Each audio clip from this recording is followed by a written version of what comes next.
ora, good evening Rotorua. Tonight on your Tuesday night news bulletin. Lakes DHB Chief Executive says family is the reason for her resignation. Rotorua businesses support the Be Accessible Ratings project. And a booming conference scene is the reason the Magic only have one game in Rotorua next season. Those stories and more up next on City News. Long-serving Chief Executive of the Lakes District Health Board, Kathy Cooney, recently tendered her resignation from the position she has held for nearly 11 years. Chair of the District Health Board, Derek Shaw, says Ms Cooney has led the organisation through its set-up and transition phase to now be regarded by central government as a sound, effective and well-performing provincial DHB. Kathy Cooney says she is very proud of the staff of Lakes DHB and the health providers that they partner with, and together they've made significant progress towards improving the health of the people of the Lakes region. She says her decision to resign is about spending more time with her family. Well, certainly it has been a wonderful privilege and honour to be Chief Executive of Lakes DHB for the last 10.5 years, and I just needed to think about my family and the amount of time really that I've committed, and thought that it was time to pass on the baton really to the next person. And you can hear more from Kathy Cooney and her work for Lakes DHB in tonight's City News programme.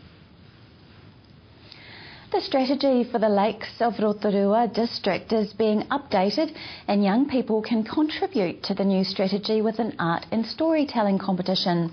The Lakes strategy is a document that provides a vision for the future of the lakes with some practical steps to achieve that vision. It covers issues and goals about protection, use, enjoyment and management of Rotorua's lakes. Some great prizes are up for grabs, and entry forms for the Rotorua Lakes short story and art competition are available at the Regional Council Rotorua office or downloaded from boprc.govt.nz. Rotorua businesses are getting behind the new Be Accessible rating project. A Be Accessible emblem will show whether a business or venue has been rated from platinum to just starting, so that disabled customers know what to expect. 11 Rotorua businesses have so far joined in the project, which they believe will help the disabled make decisions about what to visit and where to stay in Rotorua. Be Accessible General Manager Minnie Baragwana says Rotorua businesses, the Redwoods, the International Stadium and Lone Star Restaurant have received a gold rating, with the museum and Polynesian Spa not far behind. And she is encouraging other businesses to take part in the project. You may be missing out a huge part of your customer base that you didn't realise you could be tapping into or improving the experience for. Come and be part of an incredible positive, powerful, transformative social change program that is unique to New Zealand. Be Accessible, was born in New Zealand, and I suspect is going to filter out to the rest of the world at some stage. And really, at the end of the day, Be Accessible is about creating a world where we can all just be, and where we value the contribution of all people, and we create places and spaces where all people can be themselves. And there is an economic return around that. So I would deeply encourage all businesses to get on board.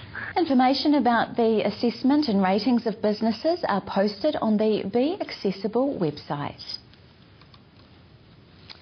A recent survey investigated Kiwi attitudes towards New Zealand's smells and asked respondents to describe what scent best represents New Zealand. 53% of those surveyed said the smell that best represents New Zealand as a nation is the smell of sea air from a holiday batch. When it came to New Zealand's worst smell, rubbish dumps, freezing works and the fish markets were most disliked by Kiwis. However, 10% of those surveyed believed Rotorua's sulphur-rich geysers and hot pools were definitely up there as one of New Zealand's worst smells.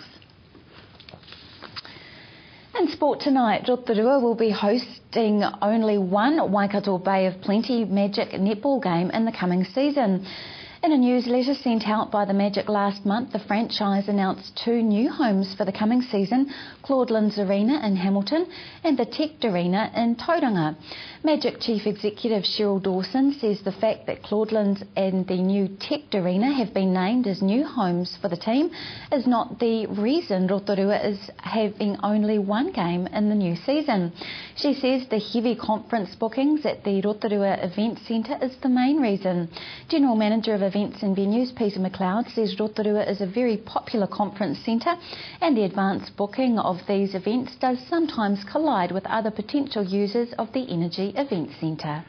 Yeah, the unfortunate thing is sort of conferences and the likes tend to be booked up to 2 years ahead, whereas, the netball season can only be done almost sort of 6 months ahead.